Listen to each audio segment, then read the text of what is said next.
So I follow a post card जो हासिफ नाम का हैं लिखते हैं। तो ये हमेशा बहुत उनका लिखा हुआ मुझे बहुत अच्छा लगता है। तो जो आज इन्होंने लिखा मैं पढ़ना चाह रही हूँ, मुझे अच्छा लगता है इनका जो भी रहता है। तो आज का टॉपिक है the weight of forgiveness.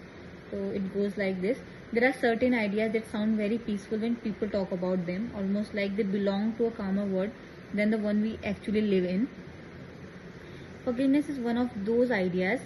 It appears in conversation about healing so often that often that sometimes it begins to sound like a universal solution.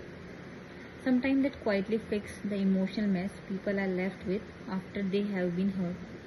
Whenever people talk about moving forward, about letting go, about finding some sense of peace after something painful, the conversation eventually circles back to the one word.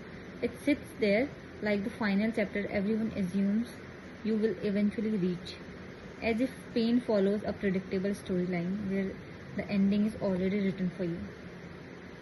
But the longer I observe people, the longer I observe myself, the more I realize that life rarely moves with that level of neatness.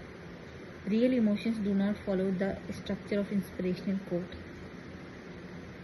When someone hurts you deeply, the experience does not slowly fade away in the way people like to imagine. Instead, it settles somewhere in your memory and continue appearing in strange ways long after the moment has passed. You can be doing something completely ordinary months later, and suddenly a thought returns that pulls you right back into the feeling you thought you had already left behind. The mind has a strange habit of revisiting unfinished emotions, conversations, and when it does, you realize that moving on is not something that happens all at once. Sometimes it happens slowly, sometimes it happens unevenly. Sometimes you discover that you are still trying to understand what moving on even means to you. When people talk about realizing anger, when people talk about releasing anger or letting go of the past, they often imagine it as a single decision, almost like flipping a switch inside your mind. But real experience rarely allow that kind of clarity.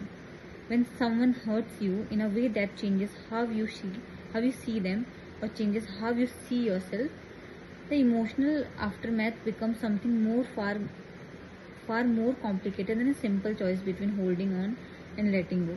You begin questioning things that once felt stable. You replay conversations in your head.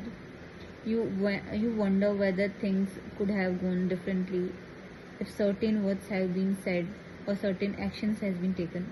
The mind keeps trying to make sense of something that disrupted the emotional balance you once had. And somewhere inside all that confusion sits the quiet expectation that eventually you will reach a place where you feel at peace with everything. That expectation is something many of us grow up observing without realizing it. Stories about healing often end with reconciliation or closure. People ask about emotional growth in a way that suggests there is a final destination where the past no longer holds any power over you. But when you actually watch people navigate their own lives, you begin to see that the journey is rarely that straightforward.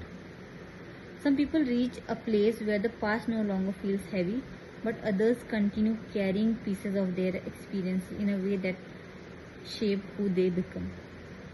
And neither the path is wrong. While thinking about this topic, I recently came across a reflection written by Anna Paula that immediately made me pause. Not because it provided a comforting answer, but because it asked a question that many people hesitate to say out loud. Instead of beginning with the assumption that everyone must eventually arrive at some emotional conclusion, she starts with something far more honest. She asks whether every situation should actually be forgiven. The question alone opens a door to conversations that often avoid it. Because when you talk about healing in journal terms, it is easy to imagine situations where mistakes were made but eventually acknowledged. It is easy to imagine scenarios where apologies happened, where people took responsibility for their actions, where there was some efforts to repair the damage that had been done. In those circumstances, emotional closures feel more attainable because there is a shared recognition that something went wrong. But life also contains situations where that acknowledgement never arrives. There are moments in people's life where the person who caused the damage never admits what they did.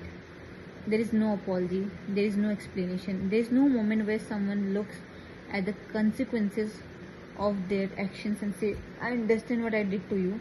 Instead, the person who was hurt is left alone with the aftermath, trying to understand how to move forward without a closure that would have made the process easier. Before I say anything more about Anna's thought, I want you to read her reflection in the full. So basically इतना लंबा जो था उसमें यही था कि जो एक कॉन्सेप्ट होता है सब में कि हमको फॉरगिव कर देना है, हमको भूल जाना है, तो ऐसा एक्चुअली में कुछ होता नहीं है. वो धीरे धीरे प्रोसेस होती है. और जो लोग ये सब बातें करते हैं तो उसमें भी दो तरीके के लोग होते हैं. हाँ, कुछ लोगों में हो जाता है कि फीलिंग सेटल हो जाती हैं, अब उनको बॉदर नहीं करते. कुछ लोग होता है कि वो जो बनते हैं लाइफ में वो उस पर्टिकुलर चीज़ को कैरी करके वो बन रहे हैं, उसको अपने साथ लेके चल रहे हैं, तभी वो हैं जो वो अभी हैं. तो इसका ओवरऑल ये था कि इट इज़ नॉट समथिंग कि हमने पन्ना पलट दिया और सब कुछ बदल जाता है. It is a slow process. और ये मैं खुद भी रियलाइज़ करती हूँ कि it is really a very slow process. और धीरे धीरे खुद ही आप चीज़ें हम भूलते नहीं हैं या फिर चीज़ें बिल्कुल बंद नहीं हो जाती हैं, बट यू जस्ट वो आपको कम बॉदर करने लगेंगी और आपको और उसका जो भी हम उसको बिल्कुल आप 100% प्रायोरिटी देते हैं वो आपको कहीं ना कहीं 5% 2% में चला जाएगा. तो that is something happens but it stage, I think, जो मुझे से समझ आया. और एक्चुअल में भी यही होता है.